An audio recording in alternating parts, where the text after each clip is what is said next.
Jesus never meant to start a religion. He never meant to have followers. He had students because he wanted to teach people what he knows, and that was pointing them within themselves. Everyone has the connection to the I am. And so when he was saying, I am the path, I am the truth, I am the life, he wasn't saying that in terms of the limited character of Jesus. He was saying those words from a place where he understood and realized and embodied the divine union with the Father, God. And he also said that we could be like him and more. So he saw the potential in each human. He really wanted us to find our own spiritual sovereignty. He didn't want to be put on a pedestal. That's why he had nothing. He didn't have material possessions. He didn't care about that stuff because he was rich in the inside. He had heaven within him. Yeshua still speaks through us. A lot of people are connecting to him. The second coming of Christ. Christ consciousness. This is the spiritual awakening that many of us are having. Happy Easter. Today, I really felt compelled to make a video on Yeshua. I think there's a bigger message at play that needs to be conveyed. And that's kind of why I'm here, because a lot of people go through mystical experiences. We're seeing this more and more. It's still uncommon, but we're seeing it like a phenomenon that's going on globally. I'm going to tell you my first encounter with Yeshua. And I specifically use the name of Yeshua because that was his real Aramaic name, and Jesus is sort of the modified, more modern Western name that was given to him in a religious context. So a little bit of a backstory. I do come from a Catholic background. I was raised Christian. I went to Sunday Mass every week up until I grew up in my mid-teens. I kind of stopped going, and I guess you could call it my rebellious phase, but the religion and everything that came with it never really did anything to me.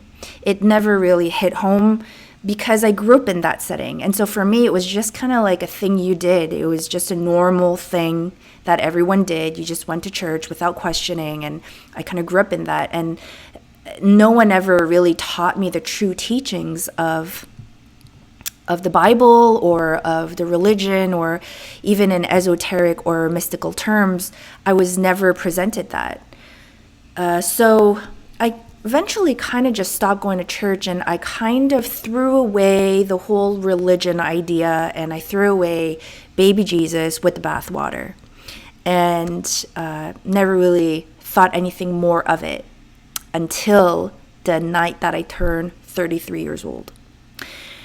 When I turned 33, I remember I was here at home, and there was this one thought that came. And I'm sure a lot of people who turn 33 will ask themselves or tell themselves the same thing, oh, Jesus, that's the age that he died and resurrected, right? That's the big number.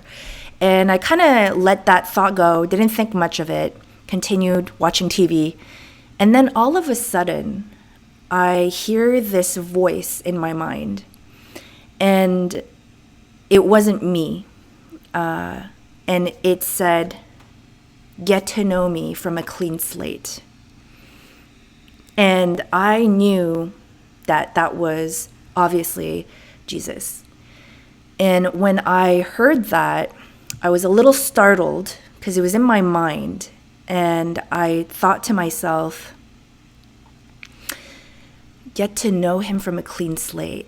And I kind of obeyed that sentence and really eradicated any biased thoughts or images or ideas I had about Jesus in the first place. And because I grew up in a religious setting, that means I had to erase even my childhood memories of what I thought Jesus represented. It really came clear as a message: get to know me from a clean slate, get to know me from scratch. So As I heard that message and as I got that message, I started to feel like this inexplicable, this is the only way I can explain it, an inexplicable curiosity that started to emerge. And all of a sudden, I like needed to know. And I even approached this from a very skeptical point of view. I even approached it from a scientific approach. I started with the question, did he even exist? And then that answer led to, well, why is he still like one of the most famous people on earth even after 2,000 plus years? And then what were his real teachings? And then the question kept going deeper and deeper. And throughout my entire 33rd year, I started discovering hidden truths that weren't necessarily in the Bible. I had to go find the answers from different sources. And sometimes answers would come to me, would find me. I would stumble upon a book or a person, or I would just starting to get answers. And there was his presence, if you will, that I could just kind of feel throughout that year. And I felt like it was, in a sense, like preparing me like for something. But anyway, that's a story on its own. And this is what I came to understand. Jesus never meant to start a religion. He never meant to have followers. He had students because he wanted to teach people what he knows. And that was pointing them within themselves, what's within themselves, which is their divinity. It's everyone has the connection to the I am. And so when he was saying, I am the path, I am the truth, I am the life, he wasn't saying that in terms of the limited character of Jesus. He was saying those words from a place where he understood and realized and embodied the divine union with the Father, God.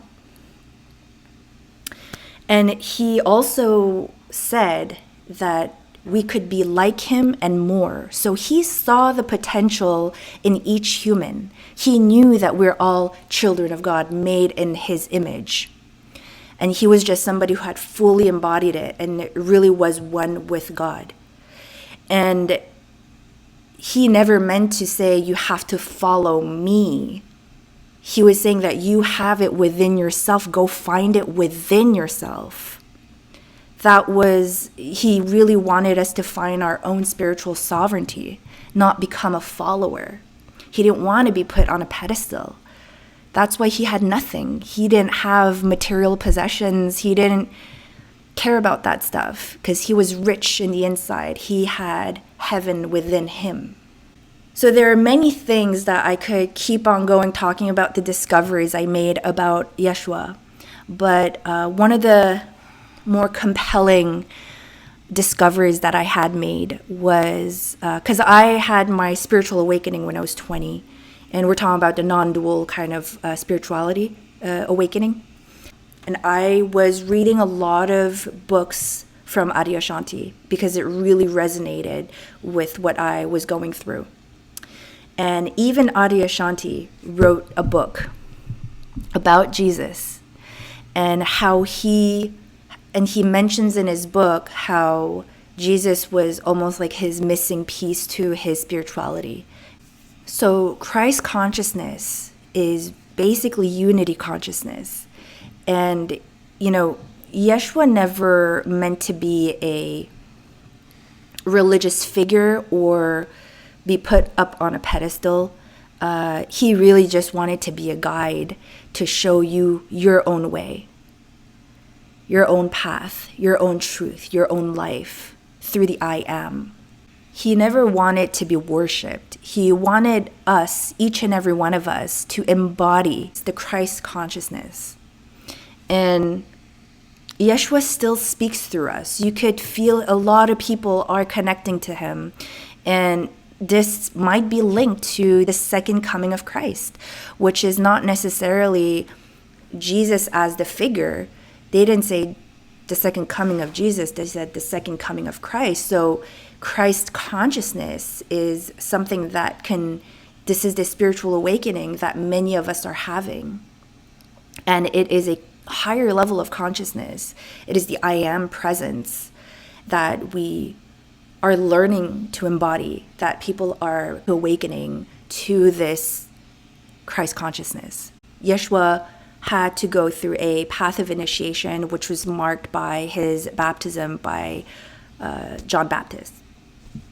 And that marked the beginning of his path of initiation, which eventually led him to the desert, 40 days and 40 nights, and everything else that happened. And we all have a calling. We all have an internal calling and an external calling. And when you answer the calling, you are beginning to enter your own path of initiation. And what that means is you're awakening to your true self that is beyond name and form and identity and self-concepts. It is that part of you that is the I am, the spirit, right? That is linked to God, if you will, source.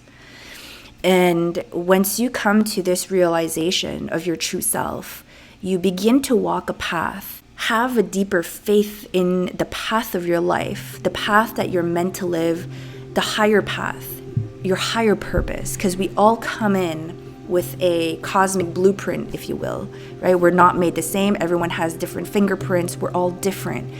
And this is what I call the sacred genius. We're all born with this one thing that is our undeniable truth that no one can take away from us. Your inner purpose, which is coming back to your true self, remembering, realizing your true self.